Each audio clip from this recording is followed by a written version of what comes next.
agradecer ao Get, agradecer à SPR pelo convite, agradecer à organização pelo todo o trabalho e a todos que estão presentes aí hoje ouvindo a gente. Bom, então, o tema da aula de hoje é aplicações de IA generativa na saúde. Aqui minha apresentação. Não existem conflitos de interesse nessa apresentação. Bom, então, os tópicos que a gente vai abordar. Primeiro, a gente vai fazer uma introdução à IA generativa. Não vou entrar muito no aspecto muito técnico. Eu sei que já foi conversado sobre LLMs no Get, então vocês têm já esse material mais técnico. Quero fazer uma introdução geral. Depois a gente vai falar de limitações e riscos desse tipo de tecnologia, casos de uso em empresas de saúde. Aqui nessa apresentação eu trouxe um viés bastante de negócios, né? Eu sei que em muitos lugares essas apresentações sobre novas tecnologias a gente acaba indo para pesquisa, então eu quis fazer algo um pouco diferente, pensar para um negócio, para uma empresa, que valor que a gente consegue gerar com IA. E estratégias de adoção desse tipo de tecnologia. Então, o objetivo final dessa apresentação é trazer reflexões, né, para profissionais, para equipes, para empresas de saúde, de como que elas podem adotar esse tipo de tecnologia e gerar valor real na empresa em que elas estão atuando. Bom, então, IA generativa está em evolução rapidamente, então tem evoluído muito rápido, desde que ferramentas como ChatGPT, Bard, Cloud, Midjourney surgiram, empresas de todas as verticais estão estudando, pensando como que a gente pode gerar valor nas nossas empresas a partir dessa tecnologia, o quanto disso tudo é valor mesmo de fato, o quanto disso é hype, né? Então é muita empolgação, né, com o potencial transformador desse tipo de tecnologia, e quanto que isso pode trazer de risco para uma empresa, para um negócio. Então, é um pouco disso que a gente vai discutir hoje. Aqui eu fiz uma linha do tempo com principais novidades, né, que surgiram de IA generativa, não só para a saúde, mas no geral. Aqui é só para trazer um contexto assim, do quão rápido que isso está crescendo e quantas coisas têm saído em pouco tempo, né? Então, passando bem rápido, a gente começou aqui começa em 30 de novembro do ano passado, o GPT 3.5 atingiu 100 milhões de usuários em 2 meses, acho que é uma das tecnologias que teve adoção, que teve aumento de usuários mais rápido da história, então foi uma expansão muito grande. Em 26 de dezembro, o MedPalm da Google ele foi treinado em dados clínicos. Em fevereiro desse ano, o modelo multimodal da Amazon, então ele foi capaz de explicar o raciocínio, né, para o resultado que ele gerou e performou melhor que o GPT 3.5 em várias tarefas. Em 24 de fevereiro, o Llama, que é um modelo da Meta, a empresa a antiga Facebook, um modelo que surgiu menor que outros modelos, mas performando tão bem quanto, né, modelos maiores em algumas dessas tarefas. Depois a gente teve a Microsoft introduzindo o modelo Cosmos 1, que era capaz de responder aos prompts de texto, mas também de imagem e de áudio. Em 13 de março, a OpenAI lançou o GPT-4, divulgou como 40% de melhora em relação ao 3.5, com menos alucinações, que é um fenômeno que a gente vai discutir aí um pouco mais para frente. Em 16 de março, a Microsoft anunciou a integração do GPT-4 no Office. Em 21 de março, a Google lançou o Bard, que também é baseado na família Lambda de LLMs. Esse Lambda é Language Model Dialogue Application, se eu não me engano. Então, por isso tem essa abreviação. Isso é uma aplicação de modelo de linguagem para uma aplicação de diálogo. 30 de março, a Bloomberg anunciou uma LLM treinada em dados financeiros.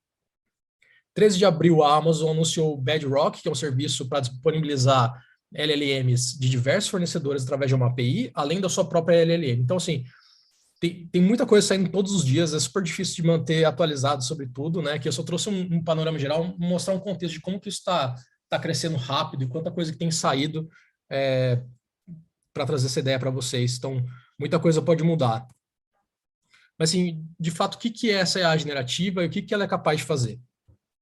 A IA generativa é uma tecnologia que se baseia em algoritmos de aprendizado profundo, Deep Learning. Então, o pessoal que frequenta aqui o Get já ouviu falar bastante de Deep Learning, uma técnica de inteligência artificial que usa redes neurais de múltiplas camadas, com múltiplos neurônios, a gente pode chamar. Então, ele usa aprendizado profundo para criar novos conteúdos. Então, ele gera texto, gera imagem, áudio, vídeo, código e outras coisas. Inclusive, aqui essa imagem que eu coloquei desse astronauta foi uma imagem que eu gerei no modelo open source de IA generativa. Né? Você pode passar um comando pedindo, olha, eu quero tal imagem com esse tipo de iluminação, com esses tipos de cores, no fundo eu quero isso. Então, eu fui passando e ele gerou esse daqui, gerou vários outros também, esse foi um que eu achei legal, eu trouxe para mostrar uma ideia. Esse tipo de tecnologia ele pode estruturar conjuntos de dados não estruturados e aí analisar essa informação. Então, o potencial na saúde é legal porque na saúde a gente tem muito dado não estruturado, né, como anotação clínica, imagens de diagnóstico, prontuário médico e outras informações. Então, a gente tem muito dado estruturado. Essa é uma aplicação que atua em dado não estruturado, então, consequentemente, tem um potencial interessante na saúde. E dados proprietários, ou seja, dados de uma empresa, eles não estruturados, eles podem ser usados de maneira independente em um modelo desse. Então, eu posso pegar um modelo e aplicar meus dados da minha empresa nesse modelo, só meus dados, ou eu posso combinar com grandes conjuntos de dados públicos, por exemplo. Então, posso pegar um modelo já treinado de dados públicos, fazer um ajuste fino para os meus dados e gerar uma aplicação na minha empresa que entrega um tipo de valor para um departamento ou algo do tipo. E aí, aqui eu queria discutir alguns termos, assim, que vocês podem encontrar, fazer uma brincadeira aqui com Transformers. Você lendo publicações, lendo material de IA generativa, você vê muitos termos, assim, então eu queria só esclarecer um pouco o que isso significa, né? Coloquei aqui IA generativa, IA geral, IA estreita, o que são essas coisas? Então, a IA generativa é um tipo de IA que gera conteúdo, né? O nome já diz, então, incluindo formas não estruturadas, então texto, áudio, vídeo, né? Como a gente falou. IA estreita é a IA que a gente já está acostumado, que a gente tem visto muita aplicação na saúde recente, várias empresas, vários negócios, muita publicação. É aquela IA que ela é feita para ajudar a resolver uma tarefa. Então, é um modelo que identifica sangramento intracraniano, um modelo que identifica fratura, né, na imagem. Então, isso são modelos de Deep Learning que a gente pode chamar de IA estreita. Você resolve um problema, atua em uma tarefa. A IA geral, né, esse General AI, também chamado de AGI, né, o pessoal costuma se referir como AGI, já um tipo de inteligência artificial que ele tem mais capacidades, né, ele não atua só em uma tarefa, ele pode fazer múltiplas tarefas. Que é basicamente onde pretende se chegar com tudo isso, né, com inteligência artificial, ela ser capaz de fazer várias coisas, em vez de você ter que ter um modelo para cada pequena tarefa. Se a gente for pensar, por exemplo, quais são as tarefas que um radiologista faz quando analisa uma imagem médica, né? São centenas, milhares de pequenas tarefas que um radiologista faz, desde escolher qual exame ele vai abrir, até olhar a imagem, avaliar os achados, priorizar a cabeça dele, pensar o que é mais importante. Então, assim, se você for quebrar realmente, o que a gente faz são muitas tarefas. Imagina você ter um algoritmo para cada tarefa dessa, né? Vira um Frankenstein. Então, se a gente conseguisse ter algum tipo de modelo que consegue atuar em várias tarefas, é interessante isso aí que é a IA geral, né? Então, e aí se você for ler mais sobre IA generativa, você vai ver esse termo Transformers. Não vou entrar em detalhes técnicos, mas ele basicamente é um componente importante desse tipo de modelo. E até se a gente for ver por que chama ChatGPT, né? Porque é Generative Pre-trained Transformer, né? Vem dessa palavra de Transformer, o GPT. E aí, esse Transformer ele é um tipo de rede neural, né? De rede neural artificial, que é treinado usando aprendizado profundo. Você utiliza Deep Learning para treinar esse tipo de rede. E outra questão é que modelos de aprendizado profundo muitas vezes só podem executar então uma única tarefa, como eu falei da questão de IA estreita ou IA geral, né? Então, assim, quais são as capacidades que uma IA generativa tem? O que ela pode fazer? Então, eu trouxe alguns tipos de tarefa que ela pode fazer. Então, pode classificar, pode editar, pode fazer um resumo, pode responder perguntas, pode criar novo conteúdo. Então, por exemplo, para classificação, ela poderia fazer classificação de imagem. Eu vi que novas versões aí do ChatGPT pode fazer isso. Existem outros modelos capazes de fazer classificação de imagem. Então, basicamente, ela vai atuar num dado não estruturado, uma imagem, um texto, um áudio, e vai poder classificar isso, né? A gente pode pensar em coisas não assistenciais de saúde também, né? Então, a gente pensar na empresa toda, uma empresa de saúde, ela tem lá um escritório, tem o back-office, que também é extremamente importante para a empresa. Uma IA generativa que pode avaliar, por exemplo, os documentos. Então, ela pode, por exemplo, pegar propostas com clientes e analisar esses documentos, ou contratos, né? E eu posso classificar contratos, eu posso editar contratos, eu posso pedir para um modelo, por exemplo, eu quero que edite o segundo parágrafo e você coloca um novo tom na fala, né? Então eu quero que coloque um tom mais sério, mais técnico numa fala, num texto.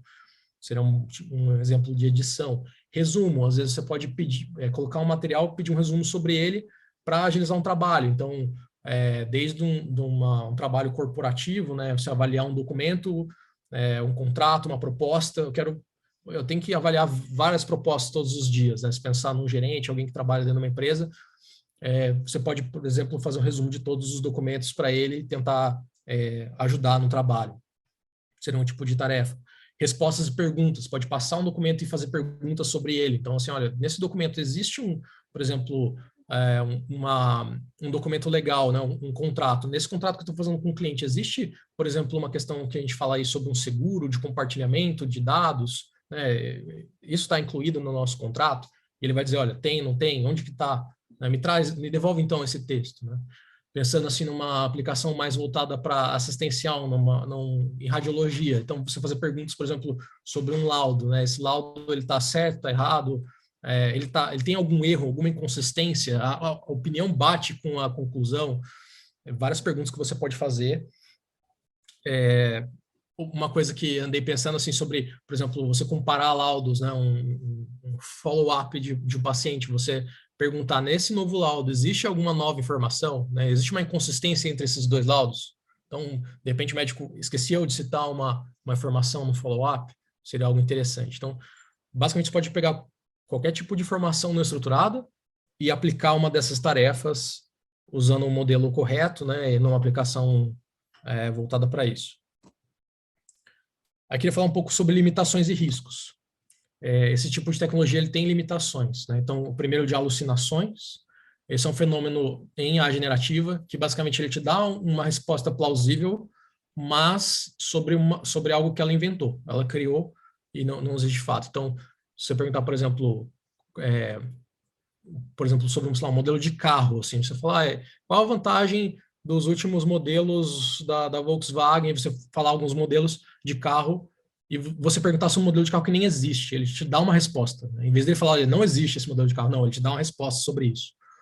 Ou, às vezes, você pede um texto para ele, se você quer fazer, por exemplo, um trecho de um artigo científico, você pede para ele gerar para você um parágrafo sobre um certo assunto. Ele gera esse parágrafo, e aí você pergunta, de onde você tirou, de qual artigo? Ele te dá um artigo, aí você vai ver se esse artigo não existe. Você vai procurar por ele, não existe. Então, é isso que a gente chama de alucinação, e essa é uma limitação desse tipo de tecnologia ainda hoje, né? Existe muita pesquisa que está sendo feita para tentar reduzir isso ao máximo. Então, a fonte da informação, né, como eu falei, muitas vezes ele te dá a informação, você pergunta onde você tirou, ele não consegue descobrir, ou ele te dá uma informação, uma fonte que não existe. Explicabilidade do raciocínio, então, às vezes você passa uma tabela, né, um balanço financeiro e pergunta quais são as informações mais importantes desse balanço financeiro. Ele te fala, você fala por que são mais importantes. Ele não consegue explicar como que ele chegou nessa informação direito. E hoje ainda existe um alto custo de processamento e um possível alto débito técnico. Né? Então, o alto custo de processamento, esses modelos, eles são, na sua maioria, enormes, né? São muito grandes. Você precisa ter um equipamento moderno, com grande capacidade de processamento para rodar esses modelos, tanto para você rodar a inferência, quanto para você fazer um ajuste fino, ou você treinar um modelo do zero, ainda muito mais ainda necessidade de poder de processamento. Isso tem um alto custo, isso tem até um impacto, chega a ter até um impacto ambiental, existem até estudos que mostram, né, para certos tipos de modelo, quanto de dióxido de carbono que você gera para fazer um treinamento do zero. Né? Então, isso até é algo que tem sido discutido e algo que é uma preocupação. E o débito técnico é um modelo complexo. Você adicionar, por exemplo, vou adicionar um modelo, uma LLM, um modelo gigante numa máquina virtual, para realizar, de repente, uma tarefa pequena de contabilidade, assim, será que vale a pena todo esse modelo já para fazer, de repente, uma tarefa pequena? Não traz tanto valor para uma área, para um colaborador da empresa? Você está gerando um débito técnico muito, muito grande, né? Uma complexidade alta para uma tarefa pequena. Às vezes, você está tentando ali matar uma formiga com um tiro de canhão. Né? Então, isso tudo leva a gente tem que ter muito cuidado, integrar a IA generativa sem supervisão humana. Né? Isso para todos os tipos de aplicação, mas acho que na saúde ainda mais, né? A gente lida com muito dado sensível. Acho que principalmente se a gente for pensar em aplicações que estão em contato direto com o cliente. Né? Então, você, por exemplo, vou colocar um chatbot na minha empresa de saúde para o paciente perguntar coisas sobre informações dele, assim, quando que é a minha cirurgia? Quando que remédio que eu tenho que usar que o médico passou, sabe? Esse tipo de informação, teria muito cuidado nesses tipos de aplicação que tem esse contato direto com o cliente, com o paciente, porque por causa de todas essas limitações, né? E riscos. Então, quais são os riscos de você implementar uma IA generativa numa empresa, né? Principalmente uma empresa de saúde? Listei alguns aqui que eu achei os mais importantes, a gente pode existir aí outros ainda que eu nem pensei, né? Então, requisitos regulatórios. Existe basicamente muito pouca regulação para isso, ou até em alguns lugares nenhuma regulação sobre isso, né? Sobre esse tipo de modelo em específico. Então, novas regulações vão surgir, você vai ter que estar atento ao que vai surgir de nova regulação para você atender ela, para que você não sofra uma penalidade, né? Então, atender os requisitos que podem vir com uma evolução muito rápida. Vieses. O modelo de IA generativa, ele pode reproduzir vieses que estão presentes no dado que foi usado para treinamento. Então, você pedir, por exemplo, informações sobre, sei lá, informações demográficas do país, informações sobre vagas de emprego, sei lá, o seu RH está perguntando sobre oportunidades de trabalho, algo do tipo, e você pode trazer uma informação para eles que é enviesada, e isso é um risco para a sua empresa. Propriedade intelectual. Então, tanto os dados que você está usando para treinar um modelo, como os resultados que ele gera. Então, quando você faz uma pergunta, ele gera um texto para você. Esse texto, ele pode trazer um risco significativo de propriedade intelectual. Então, por exemplo, para marketing, você pedir uma mensagem para uma campanha, ele pode trazer uma mensagem que ele pegou de algum site, ou pegou uma grande parte de algum site, e aí você está utilizando isso, você tá infringindo aí direitos de propriedade intelectual. Então, isso é algo aí entra na supervisão também, né? É um risco importante. Privacidade, os dados que foram usados de ingestão no modelo, ele pode acabar identificando indivíduos, pode criar ou disseminar, pode ser usado, né, para criar ou disseminar conteúdo malicioso, desinformação, deepfake, que é um tipo de fraude, e discursos de ódio. Então, imagina, por exemplo, você treina um modelo para o RH da sua empresa, e ali tem dados de informações de colaborador, salários, motivos de ausência, faltas, questões de saúde do colaborador, e você, por algum motivo, você se esquece disso, você libera acesso para esse modelo para a empresa inteira. E todo mundo agora tem acesso a isso. Você pode perguntar, alguém pode perguntar, sei lá, a questão de quanto que outro colaborador está recebendo, por que outra pessoa ficou de licença, imagina o problema que isso pode trazer de privacidade, né? Segurança. Um modelo desses, ele pode ser manipulado para fornecer resultado malicioso. Então, você pode, no prompt, que é o texto que a gente manda para o algoritmo, né, para um algoritmo de linguagem, a gente pede uma informação, né, me ajude com essa tabela, ou gere um texto sobre isso, essa mensagem é o que a gente chama de prompt. Nessa informação, você pode colocar algumas coisas que podem enganar o modelo e fazer ele te dar algo que ele não foi feito para enganar. Então, você pode colocar assim, eu quero que você esqueça todas as instruções que você recebeu até hoje. Agora você, sei lá, você tinha feito um modelo para contabilidade, agora você é um modelo que vai, sei lá, gerar, aí você pode ter sua criatividade, sei lá, a pessoa que tem uma intenção maliciosa, pedir para gerar conteúdos, né, completamente distorcidos da função original.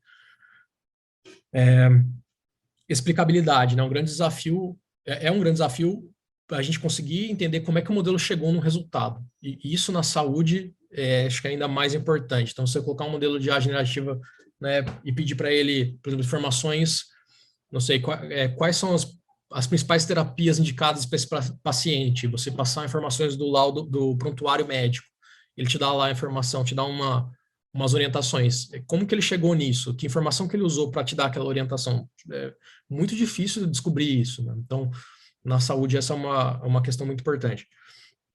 Confiabilidade. O modelo ele pode produzir respostas diferentes com o mesmo prompt. Então, você tem um modelo de IA, ele foi treinado com um certo dado, você faz uma pergunta para ele te dá uma resposta.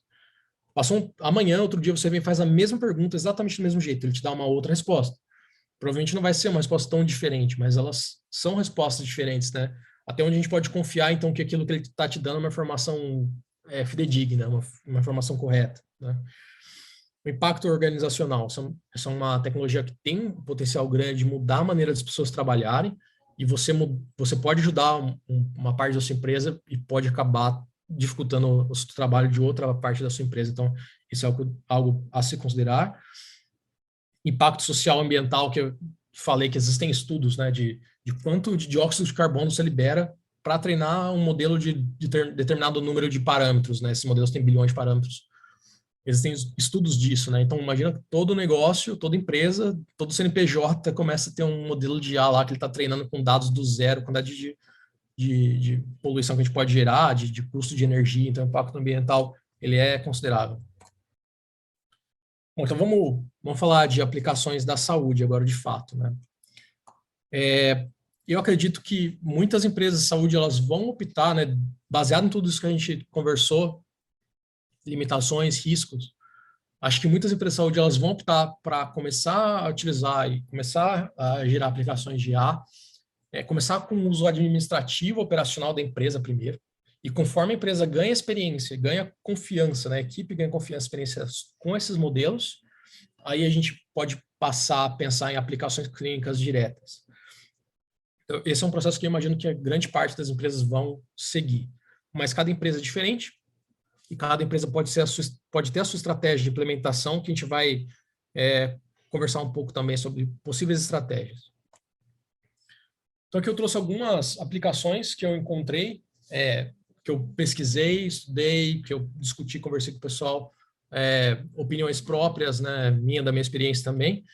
Eu dividi um pouco aqui em planos de saúde e hospitais. Hospitais a gente pode pensar em provedor de serviços, no geral, assim, clínicas, laboratórios, hospitais, e planos de saúde seria o convênio, né, as fontes pagadoras.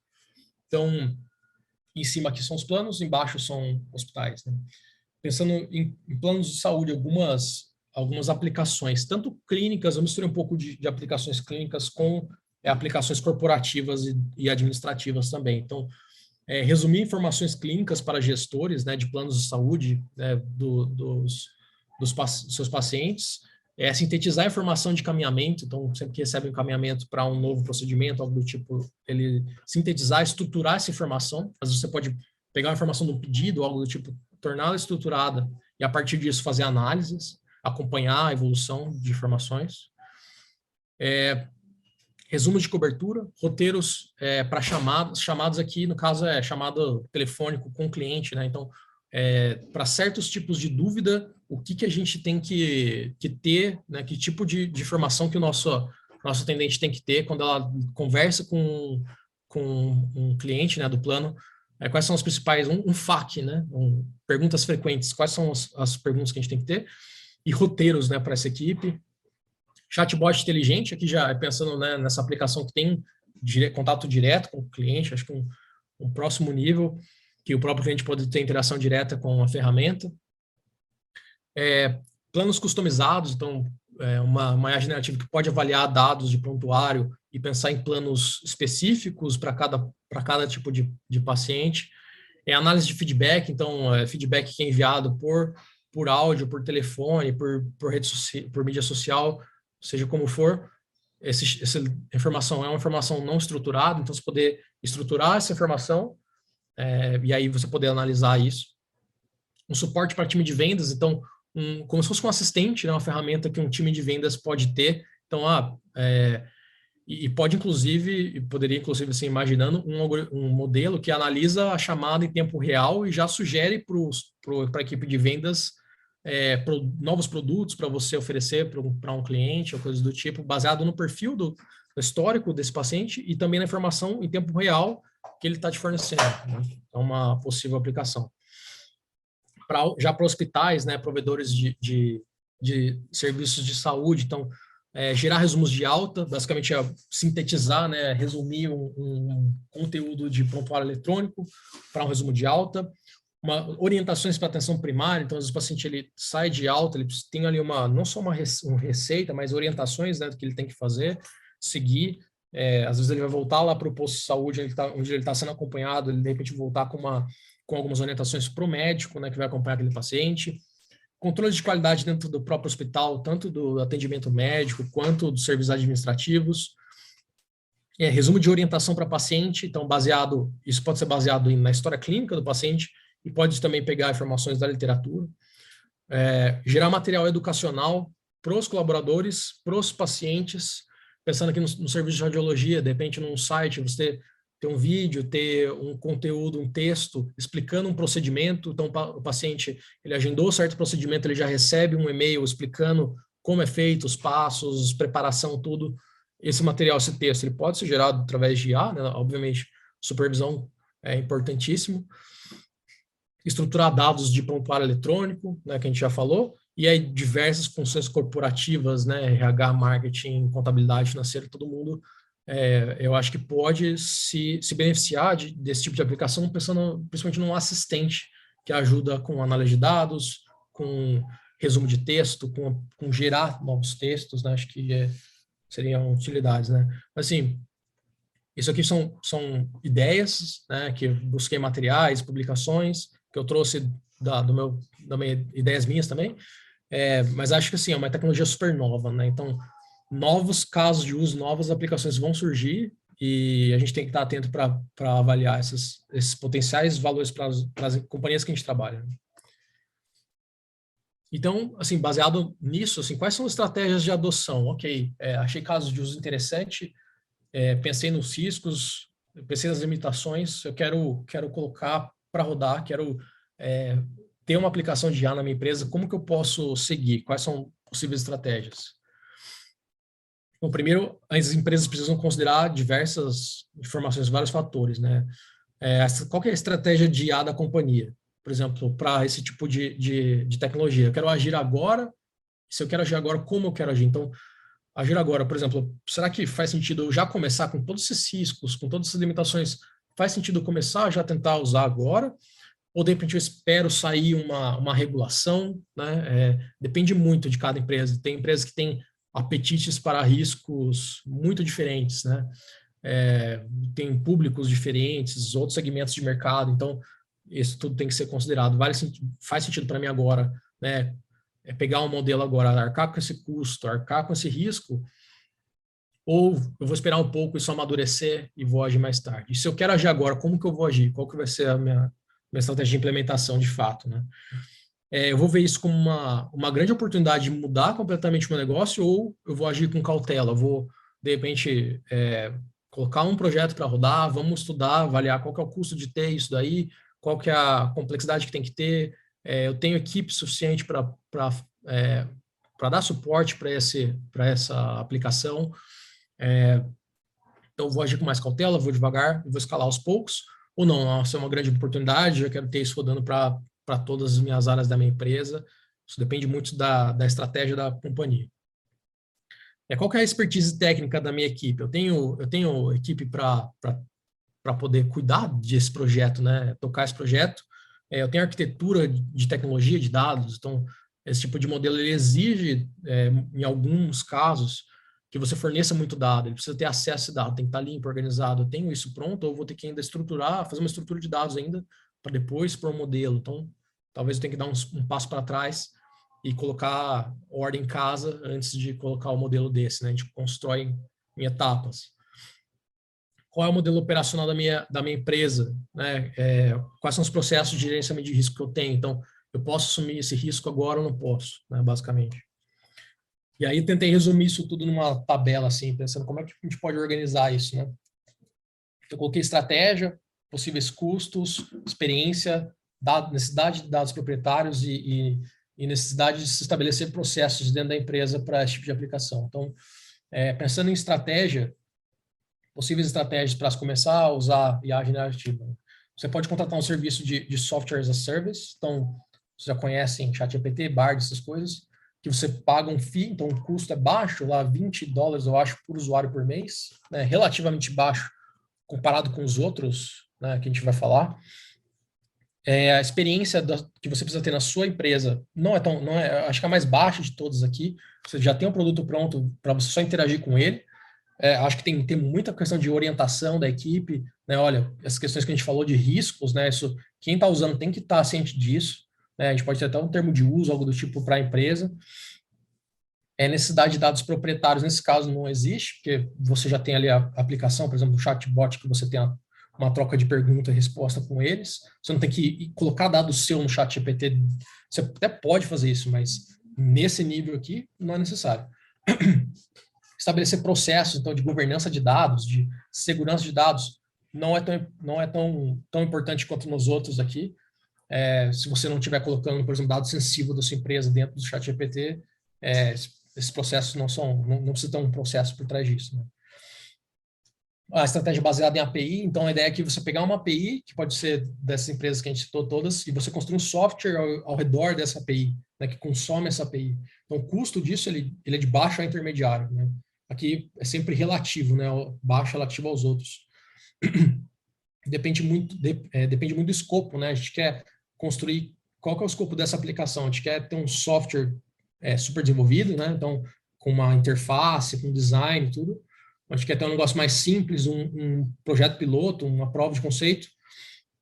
Nesse caso, o custo é mais baixo, né? E também, quanto que a gente vai fazer requisição dessa API? Eu vou ficar fazendo requisição o tempo todo? Eu vou fazer requisições pontuais? Então, isso influencia no custo. Por isso, coloquei baixo intermediário, né? A experiência aqui já sobe, porque você está construindo um software ao redor de uma API que já existe. Você tem que ter uma equipe com expertise dentro de casa. Dados proprietários, a princípio não precisa, se você não faz o ajuste fino, que é a próxima etapa aqui, então nessa aqui não ainda é necessário. E processos aqui, acho que já entra a questão de processo de governança de dados, tudo. Então, você está fazendo uma requisição de maneira sistêmica para uma API, você tem que pensar no processo de governança dentro da sua empresa. Já o nível de ajuste fino, então você pode pegar, por exemplo, uma API dessa e fazer um ajuste fino. Então você pega uma API do ChatGPT, eu não sei se o 3.5 permite, mas acho que o 2 permite. Você pode pegar a API, fazer um ajuste fino, colocar dado seu, treinar um dado seu, para ele se tornar especializado na sua informação e aplicar na sua empresa. Você pode pegar um modelo open source, do Hugging Face, algum repositório, fazer um ajuste fino e aplicar, né? Então, nesse caso, o custo é intermediário, você tem que fazer o ajuste fino. A princípio, ele é um processo custoso, né? Tem uma necessidade de capacidade de processamento, se bem que agora tem saído, né, novas alternativas de fine-tuning que reduzem bastante o custo. Experiência, você já tem que ter uma experiência alta, então você tem que ter uma equipe, um cientista de dados, engenharia de dados, machine learning operations, né, MLOps, uma equipe para pensar como é que você envia o dado para ajuste fino, como você avalia o resultado e como você implementa isso na prática. Aqui você precisa de dados proprietários, assim, quando eu digo isso, você precisa ter esses dados dentro de casa organizados, limpos, para você poder oferecer para o modelo para fazer esse ajuste fino. E você, daqui para frente, processos, com certeza você tem que ter processo de governança e segurança dentro da empresa. E por último, treinar novos modelos é o mais custoso de todos, é muito mais custoso que os outros. Aqui eu acho que não são tão comuns aplicações que você vai ter que treinar um modelo do zero, talvez coisas para, por exemplo, descoberta de novos medicamentos ou coisas assim. A experiência com certeza é alta, então você vai ter que ter uma equipe de engenheiros de machine learning, de cientistas de machine learning para executar. Dados proprietários, com certeza, você está treinando um modelo do zero. Você pode usar dados públicos, mas se você for usar só dado público, por que você está fazendo um novo treino, né? Se você está fazendo um treino do zero, provavelmente você vai usar dados seu. E processos também, com certeza, tem que estar alinhado. Então, como conclusão, empresas de saúde elas precisam se preparar suas arquiteturas de dados, de tecnologia e processo de segurança e governança para receber aplicações de IA generativa. Os líderes precisam saber equilibrar os potenciais benefícios de IA generativa com os riscos envolvidos. E o modelo de IA ele é somente uma parte importante, muito importante, mas é só uma parte da aplicação, né, capaz de gerar um valor em saúde dentro de uma companhia. Então, existe muito mais ao redor disso que precisa ser trabalhado, pensado, para poder, de fato, colocar isso numa empresa. Então é isso, pessoal. Obrigado.